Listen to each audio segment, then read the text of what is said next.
ఆ ఇద్దరు నేతల మధ్య ఎప్పటి నుంచో ఉన్న అంతర్గత విభేదాలు ఒక్కసారిగా భగ్గుమన్నాయి. అది కూడా పార్టీ రాష్ట్ర అధ్యక్షుని ముందే. ఆ ఇద్దరిలో ఒకరు బీజేపీ జాతీయ ఉపాధ్యక్షురాలు కాగా మరొకరు బీజేపీ రాష్ట్ర కోశాధికారి. వారి మధ్య గొడవలు ఎందుకున్నాయి? ఒకే పార్టీలో ఉంటూ ఉప్పు నిప్పుల ఎందుకు మారారు?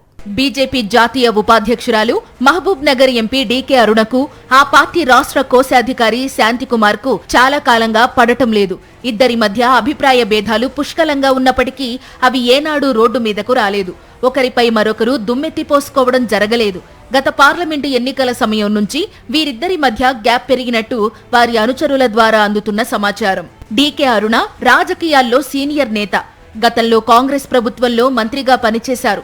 2019లో బీజేపీలో చేరిన ఆమె అప్పటి పార్లమెంటు ఎన్నికల్లో మహబూబ్ నగర్ పార్లమెంటు స్థానం నుంచి పోటీ చేసి ఓటమి పాలయ్యారు. ఆ తరువాత ఆమె తన పార్లమెంటు సెగ్మెంటు పరిధిలో కాషాయ పార్టీ కార్యక్రమాలు విరివిగా నిర్వహిస్తూ వచ్చారు. దాంతో 2024 ఎన్నికలలో ఎంపీగా విజయం సాధించగలిగారు. గత 2 లోక్సభ ఎన్నికల్లో మహబూబ్ నగర్ పార్లమెంటు సెగ్మెంట్ సీటును ఆశించి భంగపడిన వారిలో శాంతికుమార్ ఉన్నారు. డీకే అరుణ, శాంతికుమార్ ఈ ఇద్దరిలో ఎవరికి ప్రజాదరణ ఎక్కువ ఉంది అనే విషయంలో పూర్తి క్లారిటీ ఉండడంతో డీకే అరుణకే బీజేపీ పెద్దలు టికెట్ ఇచ్చారు.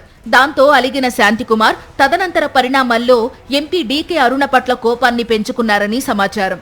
ఎన్నికల తరువాత కొంతకాలం సైలెంట్ గా ఉన్న శాంతికుమార్ తిరిగి పాలమూరు జిల్లాలో కార్యకలాపాలు నిర్వహిస్తున్నారు.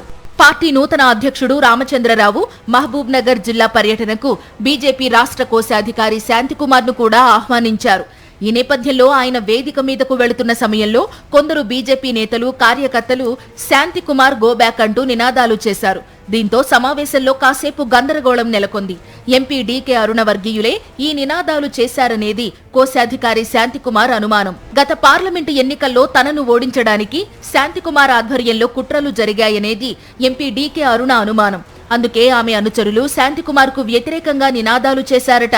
బీజేపీకి రాజీనామా చేసి నష్టం చేయడానికి ప్రయత్నించిన వారిని శాంతికుమార్ తన వెంట తీసుకొచ్చారని, వారు తనను ఓడించేందుకు పనిచేశారని తన దగ్గర సాక్ష్యాలున్నాయని ఎంపీ డీకే అరుణ అంటున్నారు. పార్లమెంటు ఎన్నికల్లో పార్టీ గెలుపు కోసం పనిచేయకుండా ఓడించేందుకు పనిచేసిన వారిపై క్రమశిక్షణ చర్యలు తీసుకోవాలని ఆమె రాష్ట్ర అధ్యక్షుడు రామచంద్రరావుకు విజ్ఞప్తి చేసినట్టు సమాచారం. బీసీ వర్గాలకు చెందిన నేత శాంతికుమార్ ను ఎంపీ డీకే అరుణ అవమానించారని, ఆయన వెంటనే క్షమాపణ చెప్పాలని కొంతమంది బీసీ సంఘాల నేతలు డిమాండ్ చేస్తున్నారు. లేకుంటే పార్టీకి నష్టం కలుగుతుందని వాదిస్తున్నారు. బీసీ సంఘాల డిమాండ్పై స్పందించిన బీజేపీ బీసీ మోర్చా నేతలు పార్టీలో బీసీలకు సముచిత స్థానం ఎల్లప్పుడూ ఉంటుందని అన్నారు. పార్టీ అంతర్గత విషయాలను పదే పదే రచ్చ చేయడం ద్వారా స్థానిక సంస్థల ఎన్నికల్లో దెబ్బతినే అవకాశముందని వారు స్పష్టం చేశారు. రాష్ట్ర అధ్యక్షుడిగా ఎన్నికైన తరువాత రామచంద్రరావు తొలిసారిగా చేపట్టిన జిల్లా పర్యటనలో నేతల మధ్య విభేదాలు రచ్చకెక్కడం చర్చనీయాంశంగా మారాయి.